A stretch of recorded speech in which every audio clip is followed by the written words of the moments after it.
If you're looking for shooters in the draft, shortly after we recently saw Devin Booker come out of the same place in Kentucky, Malik Monk might be all the rage this coming season in the NBA. So who better to chat with him than our own 3D in Draft HQ? Kentucky guard Malik Monk sits atop Scott Howard Cooper's top 5 shooting guard prospects, followed by Mitchell, Kennard, Ferguson, and Simmons. And it's time to leave it with Monk and 3D. The NBA draft is around the corner. Malik Monk, first round draft pick for sure. How's that sound to you? How's that sound to you? No, you're going to be first round. How's that sound? Crazy. Surreal. Still don't believe it right now. I still can't believe I'm in this situation.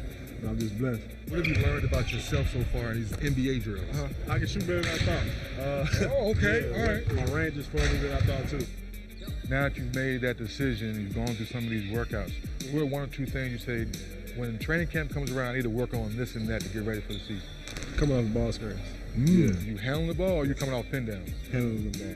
I ain't really dribble the ball a lot in Kentucky. He wanted me to shoot the ball and stuff like that. So in high school, you handled the ball a lot more, but then when you got to college, less handled? From 9th grade to 12th grade, I handled the ball. You handled the ball. So you can't play some point if you have to when you get to the league and the coach say, hey, let you bring it up. I can play whatever.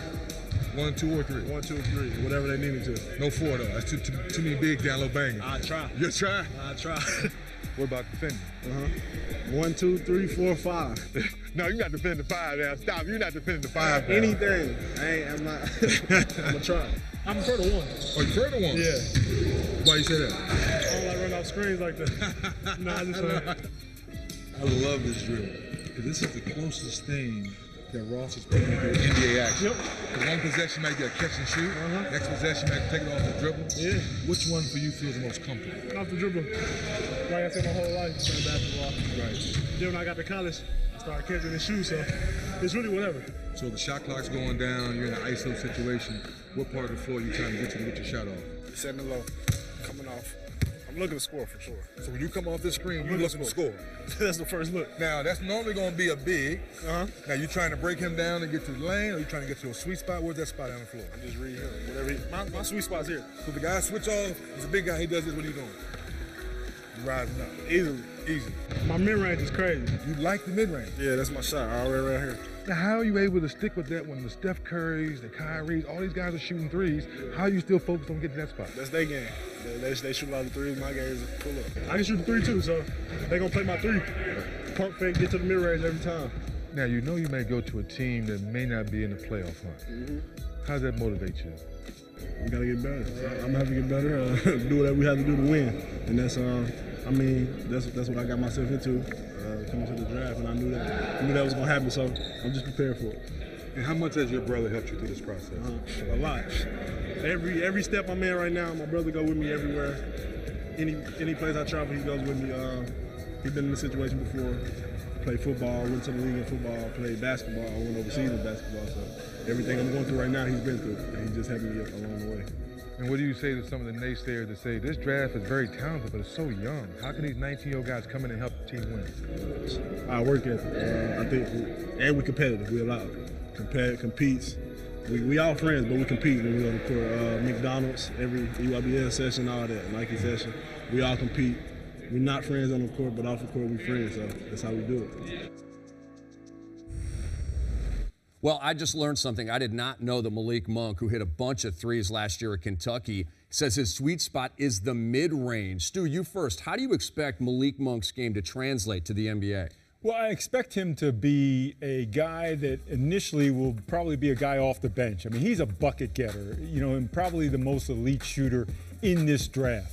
He can do it not only behind the three-point line, but he can do it at mid-range. He is a great, great athlete. A little bit of an oddity because he's got a 42-inch vertical, but his actual wingspan is only about like 6'4".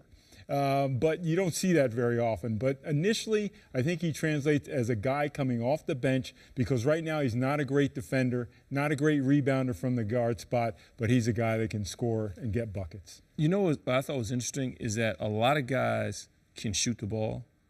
Monk doesn't mind shooting the ball when you need shots to be made. and then he makes them. You know, he's a guy that can create his own shot. He can come off the bounce. He can get to the mid-range, but he can create his own shot and pull up from deep as well. So anytime you can shoot the ball as well as this guy can, I think that is something that definitely translates. And then again, he's also one of those guys that late game coach, he wants it. And I think any coach looks for that little intangible when you're trying to select a player or who to have on the floor late game. He's a big shot taker. He's a tough shot maker. One of those guys that at crunch time, if the ball's in his hands, you have a good feeling about this guy. If I can throw one little concern of mine, with the size of two guards in the NBA right now, at both ends of the floor, will that be a little bit of a problem for him? Just around 6'3" in that area, will he be able to defend those big guards that he's going to have to face in the NBA? You know somebody else had the same concerns about him coming into the league? Steph Curry. Steph Curry, yeah. Same size, same build. Can he defend? Is he really a one? Is he athletic enough? But he doesn't have that Steph-like handle. No, but coming out of college. But it's one of the. But yeah, he's not Steph. Don't get me wrong. Steph. I'm not saying he's Steph. But again, you have to play the game. You have to get on the floor and see what's inside before you try to say what's what. Thank you, guys. We know this is what.